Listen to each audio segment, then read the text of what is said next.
हमने कभी विरोध किया क्या कि ईडी सीबीआई अपना काम न करे? अब एक बात बताइए ना, अडानी के ऊपर भी कोई देश में जांच होगी कि नहीं होगी?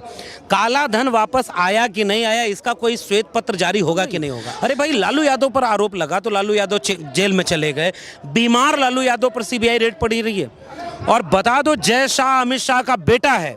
जय शाह ने कौन सी ऐसी कंपनी चलाई कि इतने कम समय में इतना टर्नओवर बढ़ गया? अगर कहीं चुनाव है तो ठीक चुनाव के पहले रेड मारी जा रही है। अगर कहीं सरकार बन रही है, सरकार गिरानी है, चुनी हुई सरकार गिरानी है। लोकतांत्रिक प्रक्रिया में चुनाव करने के बाद अगर दिख रहा है कि कोई पार्टी मेजॉरिटी में है और उसके विधायक खरीद लिए गए और पार्टी बनी हुई सरकार गिरा दी गई, बड़ा हमला लोकतांत्रिक संस्थाओं के खात्मे का है। यही वो लोग हैं जो भारत के संविधान को भी बहुत खतरा मानते हैं। लक्ष्मण जी, जिस तरीके से सीबीआई और ईडी की कार्यवाही इस वक्त विपक्ष पर चल रही है, उससे आप क्या समझ रहे हो, कैसे देख रहे हैं? देखिए, इस समय देश में हम लोग जिस देश में अपने शिक्षा की किताबों में पढ़ते पढ़ाते रहे हैं कि भारत एक लोकतांत्रिक देश है और लोकतांत्रिक संस्थाओं से ये चलता है, और बहुत सारी संस्थाएं संवैधानिक प्रावधानों के तहत ऐसी बनाई गई हैं कि वो निष्पक्ष और तटस्थ करती हैं। कोई सरकार बने बिगड़े, कोई एक विचार के लोग रहें न रहें, उससे उन संस्थानों के कार्यशैली पर कोई असर नहीं होता है। इससे उसकी निष्पक्षता जाहिर रहती है कि वो किसी के प्रभाव में आकर के किसी सरकार के पक्ष में काम नहीं करते। लेकिन इस समय जो हम देख पा रहे हैं, ये साफ तौर पर दिख रहा है, एक पार्टी जिसके केंद्र में सरकार है, जो भी आपराधिक प्रवृत्ति का व्यक्ति, जिसके ऊपर केस मुकदमे हों, जिसके ऊपर तमाम तरह के आरोप हों, वो अगर उनकी पार्टी ज्वाइन कर ले तो ये ईडी, सीबीआई और तमाम तरह की संस्थाओं के लोग वहाँ कोई रेड मारने नहीं जा रहे हैं। अगर कहीं चुनाव है तो ठीक चुनाव के पहले रेड मारी जा रही है। अगर कहीं सरकार बन रही है, सरकार गिरानी है, चुनी हुई सरकार गिरानी है, विधायक खरीदना है, सांसद खरीदना है, पार्टी तोड़ देनी है, तो उसी समय ठीक ये ईडी सीबीआई के तमाम तरह की छापेमारी होती है। किसी नेता को परेशान करना है जो आपसे सवाल पूछ रहा है, आप और उन सवालों का जवाब आपके पास नहीं, तो टाइमिंग बहुत कुछ कहती है। और जिन जिन लोगों को चिन्हित किया जा रहा है उनका नाम बहुत कुछ कहता है। और साफ तौर पर ये दिखता है कि संस्थाओं का दुरुपयोग किया जा रहा है और ये इस देश के लोकतंत्र की बुनियाद को कम करेगा। क्योंकि आज आपकी सरकार है, आप चले जाओगे आप, लेकिन जो रवायत डाल रहे हो आप, मान लो अगर इस आने वाली सरकारें आपके ही बनाए नक्शे कदम पर चलने लगी और यही काम करने लगी, तो फिर आपकी दुर्गति होगी, वो तो अलग बात है, लेकिन इस देश का लोकतांत्रिक ढांचा कमजोर होगा। ये मुझे लगता है कि इस देश के हर नागरिक के लिए सबसे बड़ी चिंता का विषय है। आप एक बात बताइए ना, चुनाव सबसे महत्वपूर्ण चीज़ है लोकतांत्रिक प्रक्रिया में। चुनाव करने के बाद अगर दिख रहा है कि कोई पार्टी मेजॉरिटी में है और उसके विधायक खरीद लिए गए और पार्टी बनी हुई सरकार गिरा दी गई, ये सारी चीज़ें हो रही हैं और इसके पीछे जहाँ जहाँ आप जाएंगे ईडी सीबीआई के छापे हैं, तो इससे तो साफ दिख रहा है कि आप लोकतांत्रिक प्रक्रिया को ख़त्म कर दिए हैं। और इसलिए मुझे लगता है कि ये सबसे बड़ा हमला लोकतांत्रिक संस्थाओं के खात्मे का है। यही वो लोग हैं जो भारत के संविधान को भी बहुत खतरा मानते हैं, सीधे नहीं कहते, उनके आनुषंगिक संगठन के लोग कहते हैं। अब एक बार ईडी सीबीआई उन लोगों के यहाँ भी भेजी जानी चाहिए जो संविधान विरोधी काम कर रहे हैं। ये नहीं हो रहा है जी। लेकिन सर, बीजेपी अध्यक्ष तो कहते हैं ना कि ऐसे भ्रष्ट नेताओं की हमारी पार्टी में कोई जगह ही नहीं है। पता नहीं, जब वो ये बात कह रहे होते हैं तो उन्हीं से ये सवाल क्यों नहीं पूछा जाता है कि सबसे ज़्यादा भ्रष्ट लोग तो आप ही की पार्टी में हैं।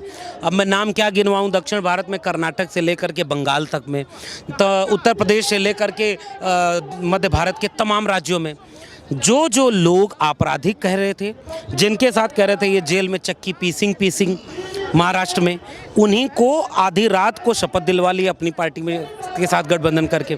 कर्नाटक में जिसको कह रहे थे कि ये सबसे ज़्यादा माइनिंग घोटाला ये कर रहे हैं, वो उनकी पार्टी में आ गए तो साफ हो। हाँ, गृह मंत्री का ये बयान ठीक है कि हमारी पार्टी एक ऐसी वॉशिंग मशीन है कि आने के बाद मुकदमा बाहर छोड़ जाता है। वो एक बहुत पहले बचपन में चुटकुला सुनाते हैं, अब आपके पास समय हो तो सुन ही लीजिए, इसको सुनाइएगा, कि एक आदमी जो है शाकाहारी मकान मालिक के यहाँ चला गया और वहाँ पर वो नॉनवेज खाता था। तो उसके मकान मालिक को पता चला कि ये तो नॉनवेज खाता है, तो कहा कि अच्छा कैसे होगा, तो कहा कि यार ये तो भ्रष्ट हो गया हमारा धर्म, क्योंकि मैं तो हिंदू हूँ और तुम तो मुसलमान हो। तो कहा कि अच्छा क्या करना होगा, कहा रहना है, तो कहा मैं गंगा जल छिड़क दे रहा हूँ, जा तू पैदा हो हिंदू हुआ था, अब मुसलमान हुआ था, आज से तू हिंदू हुआ, कहा अब तू रह सकता है। अगले दिन आया तो फिर चिकन स्मेल आ रही है, तो वो आदमी जाकर देखा तो वो मुसलमान उस चिकन पर पानी छिड़क करके वही कह रहा है कि जा तू पैदा चिकन हुआ था, आज से तू आलू हुआ।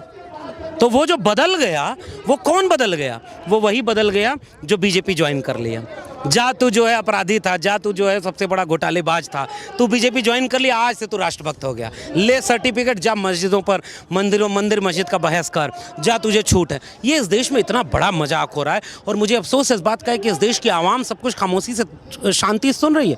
अरे भाई, लालू यादव पर आरोप लगा तो लालू यादव जेल में चले गए, बीमार लालू यादव पर सीबीआई रेड पड़ी रही है।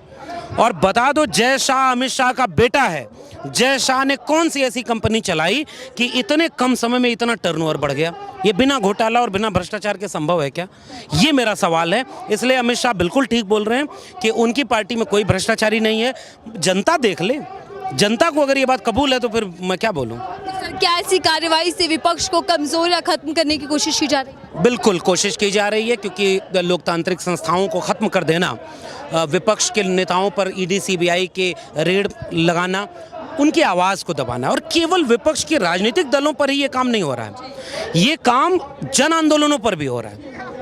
मेरा सबसे ज़्यादा दबाव इस बात पर है, इस देश में जहाँ जहाँ आदिवासी जल जंगल जमीन और हिस्सेदारी के सवाल के लड़ रहे हैं, उन सब पर भी केस मुकदमा करके जेलों में डाला गया है। इस देश में दलित एक्टिविस्ट, ओबीसी एक्टिविस्ट, किसानों के एक्टिविस्ट, मजदूरों के संगठन, संविधान को बचाने वाले जितने संगठन हैं, जितने लोग संगठन संघर्ष कर रहे हैं, उनमें भी तो सारे लोगों को जेल मुकदमा रखा गया है। ईडी सीबीआई इसलिए नहीं, क्योंकि आंदोलन करने वालों के पास पैसे देखिए बहुत नहीं होते हैं, लेकिन आंदोलन करने वालों को आवाज़ दबाने के लिए केस मुकदमा और भ्रष्टाचार के आरोप लगा करके उनको जेल में डालना, उस हर विरोधी आवाज़ को दबाने की कोशिश है जो सरकार से सवाल करती है।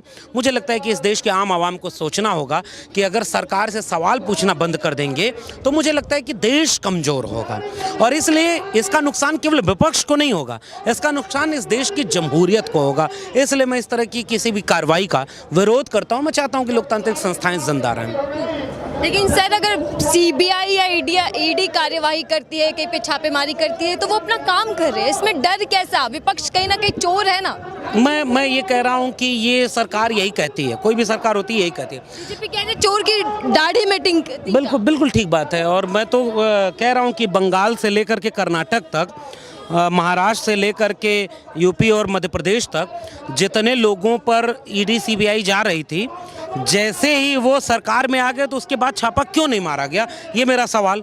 चोर किसकी दाढ़ी में आकर छुप गया कि तिनका वो गायब हो गया? नंबर एक बात। नंबर दो बात, हमने कभी विरोध किया क्या कि ईडी सीबीआई अपना काम न करे? हमने इतनी देर की बातचीत में हमने आपसे एक लाइन भी बोला? मैं उसी का जवाब दे रहा हूँ। कोई विपक्षी दल कभी भी ये कह रहा है क्या? मैं एक सवाल कर रहा हूँ और देश का कोई भी जागरूक नागरिक यही सवाल करेगा। टाइमिंग, नाम किसके ऊपर छापे मारे जा रहे हैं, किस वक्त मारे जा रहे हैं, और कैसे वो व्यक्ति की लोकेशन और टाइम बदल जाए तो छापे नहीं मारे जा रहे हैं। जिन राज्यों में चुनाव होंगे वहीं छापे मारे जाएंगे।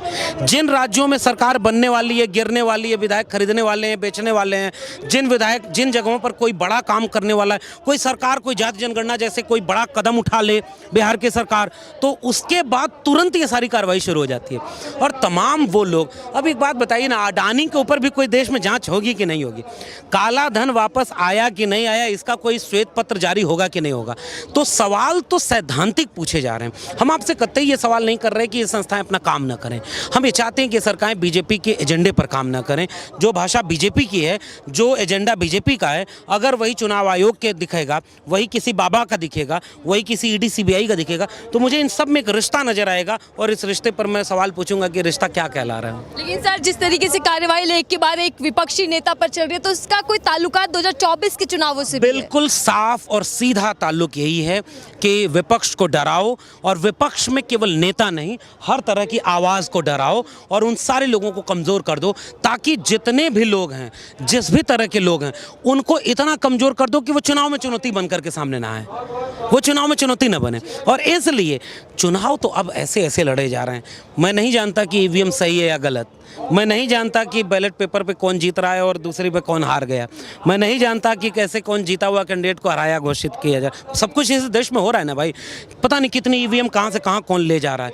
मुझे नहीं पता कि चुनाव आयोग कब डेट फिक्स करने में किसी की रैली का ध्यान रख रहा है कि नहीं रख रहा है। मुझे नहीं पता कि चुनाव आयोग शिकायतों के समय, चुनाव लड़ने के समय कितने छापे मार रहा है, कितने अवैध धन पकड़ रहा है। जब सब कुछ कमज़ोर हो जाएगा तो चुनाव तो वैसे ही जीत लेंगे। फिर पता नहीं कौन सा कोई ऐसा काम कर दिया जाएगा कि चुनाव के ठीक पहले पहले वोट पोलराइज हो जाए, या तो धर्म के नाम पर हो जाए या राष्ट्रवाद के नाम पर हो जाए, और ये पोलराइजेशन मुझे लगता है कि उनको चुनाव जीतने में मदद करेगा। यह सब कुछ तब जीता जा सकेगा जब जनता जागरूक होगी।